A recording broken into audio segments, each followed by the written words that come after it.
प्रणाम, नमस्कार। मैं हूं गणेश शिवरकर। जीएसटीवी के इस यूट्यूब चैनल में आप सबका बहुत बहुत बहुत बहुत ज्यादा स्वागत है। बॉलीवुड की अब खैर नहीं है। बॉलीवुड की 5 ऐसी कंट्रोवर्सी जो सबसे ज्यादा हाईलाइट हुई है, और जब से सरकार का कब बॉलीवुड के ऊपर दिमाग खराब होगा पता नहीं है, कब कौन से केस में सबसे पकड़ के डालेंगे। तो ये 5 कंट्रोवर्सी में सरकार ने एक्शन ले लिया है, इनके ऊपर एक्शन चालू कर दिया है।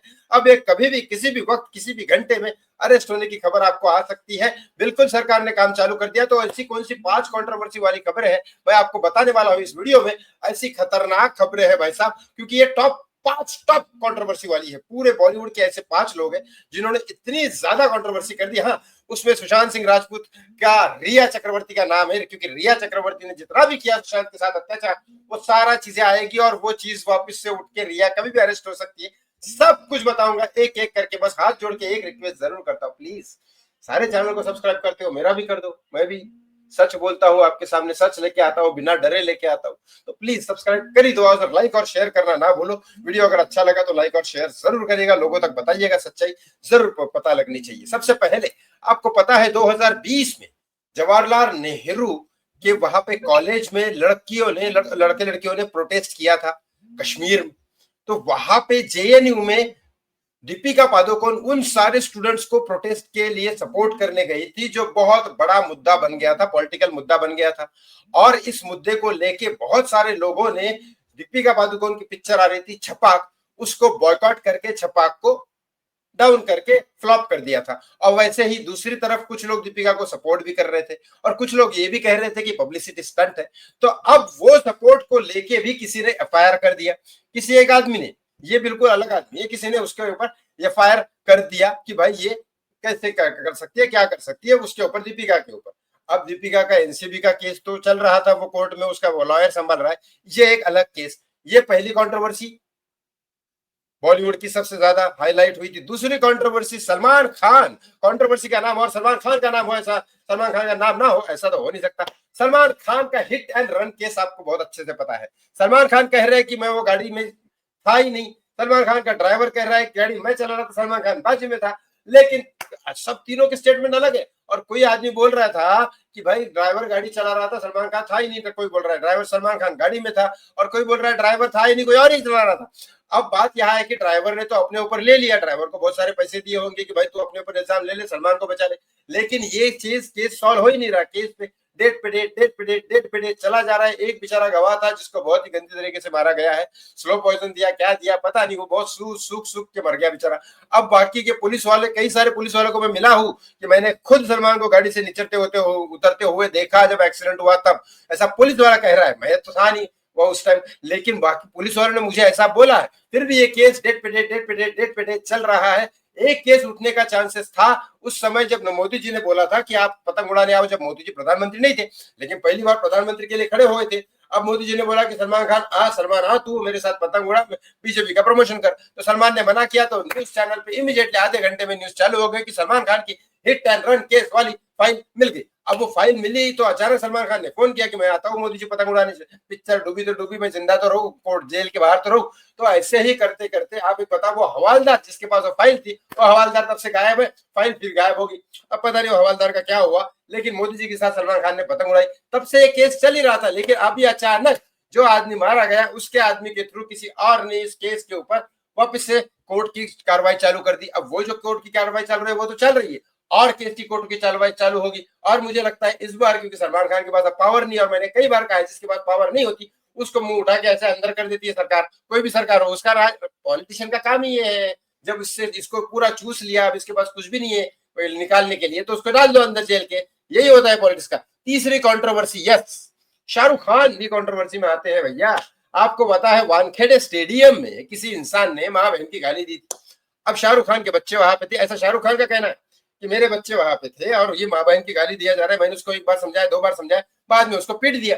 अब शाहरुख खान का दिमाग गर्म है, लेकिन कभी ना कभी वो ज्यादा करके बात नहीं करते, अपने आप को अंदर रखते हैं, गुस्से को कंट्रोल करते हैं। लेकिन जहां कंट्रोल नहीं होता वहां बहुत बड़ी कंट्रोवर्सी हो जाती है। तो वानखेड़े स्टेडियम में एक पूरा का पूरा उन्होंने उनके ऊपर ही केस कर दिया। वानखेड़े स्टेडियम की 5 साल तक वानखेड़े स्टेडियम में शाहरुख खान की एंट्री नहीं है। अब उस चीज को तो काफी टाइम हो गया, शाहरुख खान ने अब तक वानखेड़े स्टेडियम में एंट्री नहीं ली। वानखेड़े स्टेडियम के ऊपर शाहरुख खान के लोग जो है शाहरुख खान के फैन क्लब में, शाहरुख खान के टीम की बात नहीं कर रहा हूं, शाहरुख खान के फैन क्लब ने ये डिसाइड किया है केस करने के लिए वानखेड़े स्टेडियम में कि आप वानखेड़े स्टेडियम वालों को अब शाहरुख खान से माफी मांगनी चाहिए और शाहरुख खान को उनको वेलकम करना चाहिए वानखेड़े स्टेडियम के अंदर, क्योंकि 5 साल हो गए, कंट्रोवर्सी खत्म हो गई, सब कुछ हुआ। अब शाहरुख खान इस देश के जाने माने फिल्म स्टार, ऐसा फैंस का कहना है, उन्होंने वानखेड़े स्टेडियम के ऊपर एफआईआर कर।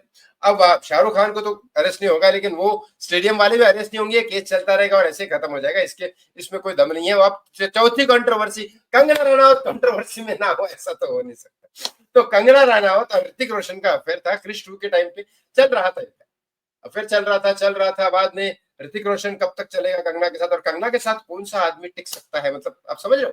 कंगना बुरी लड़की नहीं है, लेकिन जिसका जो नेचर ऐसा है कि उसके साथ टिकना बड़ा मुश्किल है। और ऋतिक रोशन तो वैसे ही बहुत ज्यादा अपने ऊपर, खुद के ऊपर ज्यादा ध्यान देता है, लोगों के ऊपर नहीं। तो उसमें क्या हो गया, दोनों का जमना ही नहीं था, लेकिन जब तक प्यार मोहब्बत था तब तक चल गया। इसके बाद दोनों का झगड़ा हुआ, व्हाट्सएप नंबर ब्लॉक कर दिए, ईमेल पे झगड़ा चालू हुआ। अब ईमेल लेके कंगना ने जमा कर दिए और उसके ऊपर केस कर दिया। अब इसके बाद राकेश रोशन साहब ने बोला जावेद अख्तर को कि भाई जाओ कंगना को समझाओ। तो कंगना को समझाने के जावेद अख्तर के साथ कंगना लड़ पड़ी। तो जावेद अख्तर और कंगना का अलग केस चल रहा था कोर्ट में, जो अभी तो सेटलमेंट हो गया, लेकिन अब कंगना के दिमाग में क्या आई ये बात पता नहीं है। वो केस को वापस से कोर्ट में खोलने की साजिश कर रही है, क्योंकि वो केस बंद नहीं हुआ ऋतिक के ऊपर, वो केस चल रहा है। वो चाहती है कि ऋतिक, अब तो कंगना बीजेपी में है, अब तो कंगना के पास पावर भी है, अब पता नहीं 1-2 घंटे के लिए ऋतिक रोशन को अंदर कर सकती है, इतना तो पावर है, 1-2 घंटे के लिए अंदर बैठा सकती है, ज्यादा देर, क्योंकि वो भी ऋतिक रोशन है, कोई सड़क छाप शराबी नहीं है, वो भी ऋतिक रोशन है, और कोई बहुत बड़ा क्राइम नहीं किया है, अफेयर में थे दोनों, तो ठीक है, वो ज्यादा नहीं, लेकिन 1-2 घंटे के लिए रुका सकती है। वो होगा कि नहीं होगा पता नहीं। सबसे बड़ी कंट्रोवर्सी आप लोगों के लिए, मेरे लिए, क्योंकि इस बाकी सब कंट्रोवर्सी तो ठीक है, इस कंट्रोवर्सी में बेचारा आदमी ही जिंदा नहीं है, सुशांत सिंह राजपूत, जिसके जिसके जिसके फैमिली ने रिया चक्रवर्ती के ऊपर केस किया था कि इसने उसके 15-17 करोड़ हड़प लिए, उसको ड्रग्स दे के जहर दे रही थी और थोड़ा थोड़ा करके मार दिया। ये अबिटमेंट ऑफ सुसाइड का केस सुशांत सिंह राजपूत के पिता ने दर्ज किया गया था। अब ये केस अलग अलग तरीके से हुआ, इसके ऊपर प्रोटेस्ट पिटिशन फाइल फैमिली कर सकती है, तो इसमें पावर आएगा, बाकी कोई भी कर सकता है। जब कोर्ट सीबीआई की क्लोजर रिपोर्ट एक्सेप्ट करेगी, तो जिसने बोला कि रिया चक्रवर्ती इनोसेंट है, सुशांत की फैमिली भी इनोसेंट है, क्योंकि रिया चक्रवर्ती ने भी सुशांत की फैमिली के ऊपर केस किया था, कि उसने तो केस किया था कि इन्होंने जान से मार दिया। अब वो फैमिली बेचारी उधर रहती है, सुशांत यार रहता है, क्या रिया भी कुछ भी, चलो। तो ये केस चल रहा था, लेकिन अब सुशांत का फैन, जो मैंने कहा था, जो सीबीआई के खिलाफ केस लड़ रहा है, ऐसे ही और एक फैन है जो चाह रहा है कि इसके ऊपर पीआईएल दर्ज कर दे, एबिटमेंट ऑफ सुसाइड। एक्चुअली मैं तो सुसाइड और एबिटमेंट ऑफ सुसाइड मानता ही नहीं हूं, मैं तो सीधा सीधा बोलता हूँ ये मर्डर। सुशांत सिंह राजपूत को कोई ऊपर का कितना भी बड़ा दिमाग वाला आदमी आ जाए, चाणक्य भी आ जाए ना, तो भी उसको सुसाइड करने के लिए नहीं उकसा सकता, इतना स्ट्रांग था वो, और सुसाइड के बिल्कुल खिलाफ था, तो उसकी हत्या ही है। ये तो 100% बहुत सारे सबूत आए हैं सामने, कौन कौन लोग इन्वॉल्व है वो भी बताए। तो मैं यहाँ बात ये कर रहा हूँ कि वो फैन और उसके कुछ लोग मिलके ये कर रहे हैं कि वो पीआईएल दर्ज करने वाले हैं रिया चक्रवर्ती के खिलाफ। अब ये पीआईएल दर्ज होके रिया चक्रवर्ती जाती है, या फिर यही दिशा सालियान की जैसे पीआईएल दर्ज करके बाजू में कोर्ट में पड़ी रहती है, ये नहीं पता। लेकिन ये बॉलीवुड की सबसे 5 हाईएस्ट कंट्रोवर्सी वाले सीन अब डायरेक्ट कोर्ट में पहुंचेंगे। अब किसका किसका क्या क्या हाल होने वाला है, ये आप लोगों को क्या लगता है, कमेंट बॉक्स में कमेंट करके जरूर बताएं। थैंक यू सो मच, बहुत बहुत धन्यवाद। जय श्री राम, राधे राधे।